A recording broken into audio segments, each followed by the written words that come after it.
is like, I mean, obviously learning and getting better and biohacking and kind of, creation is in your blood. I mean, this is like what you've been doing for a long, long time. So I want to know though, like, because there's a lot of people. So we gotta, we'd be remiss if we didn't just for a couple of minutes explain to us, because a lot of people that are afraid of cryptocurrency.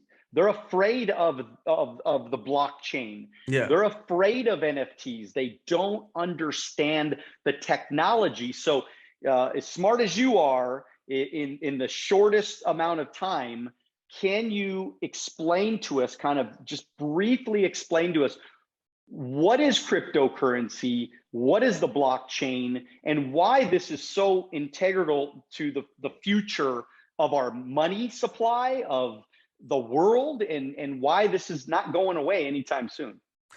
Yeah, I mean, that's a beast to explain in a few minutes, but I would say as far as, you're talking about like people are still afraid of cryptocurrencies, and this is not just people who are not even like listening to podcasts or like not listening to content online. This is some, like, I know some podcasters with millions of, downloads. They truly believe like cryptocurrencies, NFTs are a fad, like they will go away. And I mean, so that's one side of things, where like people thinking, oh, it's not worth it. It's not worth it to just like get into it. But so I tell you guys my experience. So back in 2016, a good friend of mine, Nick, he was very heavily involved in cryptos, specifically Bitcoin. So Bitcoins is probably like, one of the most popular cryptocurrencies. And then I didn't take it seriously back in 2016. So I was just like watching this dude, see like what happens basically. And Nick didn't have any experience in investing, didn't have any experience in business, wasn't an entrepreneur at all. He was working a 9-to-5 job. He wasn't like anything like crazy wealthy or anything. Like he was just making, just 6 figures, every year. And so, but what was really interesting was he literally sold his car, sold everything he had, and then spent all his saving and just turned it into cryptocurrencies, specifically Bitcoin, back in 2016. What was he buying at? What was he buying in at? Ooh, I wouldn't know. I can't. I wouldn't know.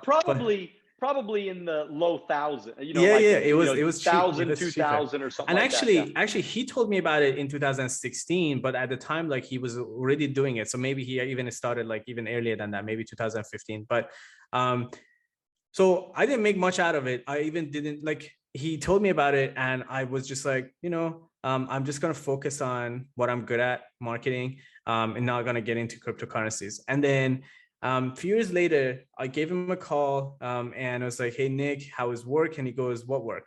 I'm like, what do you mean? And he goes, like, he's just traveling around the world. He doesn't need to work as much. And so that was my actual personal experience of just understanding the power of cryptocurrency. Well, I'll give you my quick story. Yeah, okay. Yeah. Like, look, and it's a $20 million story. Yeah. Okay. Yeah. So I've been in financial services for 25 years. Yeah. And I had somebody approach me, I don't know, 6-7 years ago, right around that time period. And I know that Bitcoin was probably going for a couple $100 or a couple $1,000, something in that range. Well, I had calculated, and I'd figured this out last summer when I reconnected with the actual guy that told me about it. Now, he invested a little bit and then he got out. Okay, so he missed big time. No, well, for me, I mean, I'm a long-term investor. I'd always been a long-term investor, and so I'd have probably got it and kept it and whatever. But I thought it was stupid. I thought cryptocurrency was a scam. I thought cryptocurrency, because come on, I mean, there was no education on it. There was no exchanges, really, like real exchange, and it was very, very, underground kind of thing. And so if I would have put in 100 grand today, that'd have been worth $20 million today. Yeah. And so, oh my God, that was the biggest $20 million mistake I ever made in my life. Yeah. But, and again, and everybody knows I'm not trying to sell cryptocurrency. even though a lot of my Instagram gets hacked by all these cryptocurrency stupid people, Shit. they literally hack my account. They make Wow. a fake profile, and then they go out and try to sell crypto to all my people. So I just want to make sure that everybody's clear. I'm not trying to sell you cryptocurrency. This is about education, man, because it ain't going away anytime No. soon. And so you better get educated so you don't make big mistakes. So that way you're not looking back 10 years from now going, oh my God, I heard about cryptocurrency from Arvin and NFTs and all this stuff, and I didn't do it. And again, I'm not telling you what to do. This is just for entertainment purposes here, but I'm just saying, hey, you might as well get educated. So Yeah, Arvin, same. so Yeah, I was just gonna say same from me as well. Like I'm not telling people everyone should do it. Like I actually for people who are afraid of like losing money on crypto, I got my wallet hacked and I lost 100K in a second. And then I told a bunch of my friends in crypto, and then they said like, if you haven't lost at least 100K in crypto, you haven't been there long enough. So like so it's right. all good. But like I still continue to do that. Like it's okay. Like, you just learn and you move on. So is there anything you're doing? I'm sorry to cut you off, but is there mm, anything you're doing now to protect yourself that maybe you can tell everybody honestly, so that doesn't happen again? yeah. So I mean, people can go and like actually see what happened. If they go to my Twitter account, Arvin K NFT, there is a post I just like did where I explained exactly how I got hacked. So then so it doesn't happen to people, but just like briefly, so people get this sense of it. I was looking to buy virtual land from Decentraland, and then I went on Google, typed out Decentraland, and the first website that popped up, I clicked on it. Now, in my experience, you have to have like amazing SEO to be on the top of Google, and typically it's a true website. It's not a fake Right. website that comes up that high, right? When you Google something. And Right. so I clicked on it and it was a fake one. I connected my wallet and literally in seconds, boom, like the whole thing was gone, about Gone. 100K. Yeah. Oh my So it God. wasn't my fault too, because I shouldn't have like 100. I was just being lazy, honestly. 100K having it on a hot wallet instead of having it on a cold wallet. I just thought like I'm okay. Like it's nothing gonna happen. I'm just going to a website that's just it's a legit website, and it obviously looked exactly the same as well. So everything looked exactly the same as you would see on the Decentraland.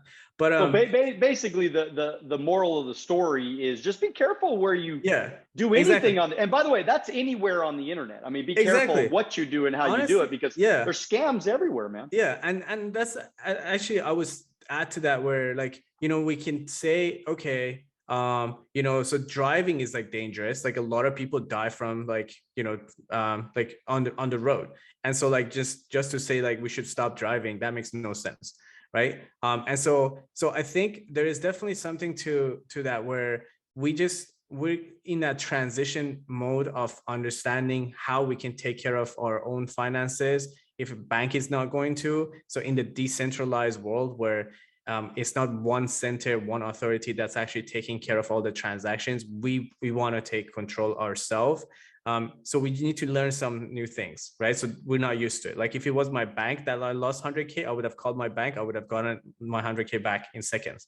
But it wasn't that, and it's gone, right? So like now I Right. need to learn how to actually protect myself and how to manage my money better. And so it comes with just experience with time, and we're gonna learn all these things. There's definitely content out there we can learn, right?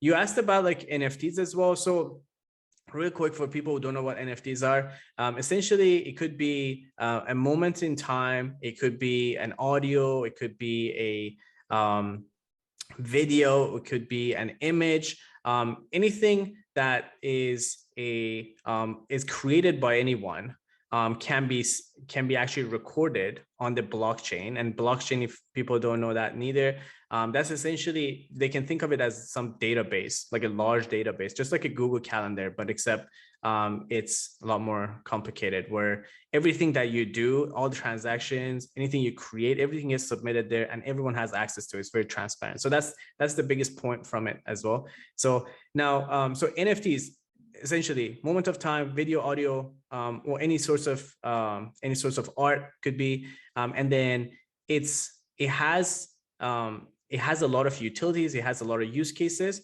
But initially, it was actually back in 2015 that was the first NFTs came out.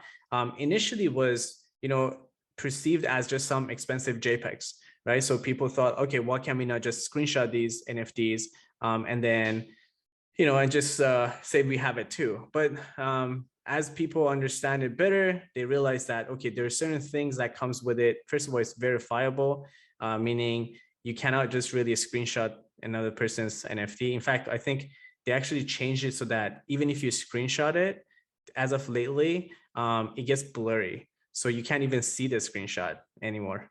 And so like on your phone, everything. But point is, it has zero value. It is a JPEG. But you build a community around it, or you as a creator, I mean, you build a community around it, and the community will decide what the value of that NFT, non-fungible token, is. And then once they do, then that value could go up, it could go down. And there are things to do to make it go up or make it, well, you don't want to make it go down, but there are things that you may do that may actually bring it down as well. So that's as far as NFTs, but it's not just the art. So it used to be like, even like last year, where it was very important to just see, okay, so is this the coolest art that I see? And as a collector, maybe you would just collect it because you really like the art. But now it's very much focused on like, okay, what can you do if you hold that NFT? Like, for example, there's a restaurant Gary Vee created where you have to have that NFT to actually be able to go to that restaurant and eat, right? There are exclusive clubs where you can, as a holder of a specific NFTs, you can be part of. You can meet celebrities, you can go to specific exclusive events. So there's many utilities, like let's say verification. Let's say if you have a Rolex, if you don't have the documents for it, it's kind of useless. But if you have the NFT, like you can actually bring it to the fashion, you can bring it to like the world of watches, and just make everything verifiable. Let's say athletes, health information. Those are things that you cannot really, like, it cannot get leaked. If it does, it's very detrimental to their career. So that's another utility of NFTs. I mean, Ukraine and Russia just recently, so the way people gave money to Ukraine was through NFTs. I mean, that's how trustable it is. That's how trustworthy it is. So there are many other utilities that comes with NFTs. Thank you for watching our short clips on Alonzo Academy. If you'd like to watch the next short clip, click here. If you'd like to watch the entire podcast, click here.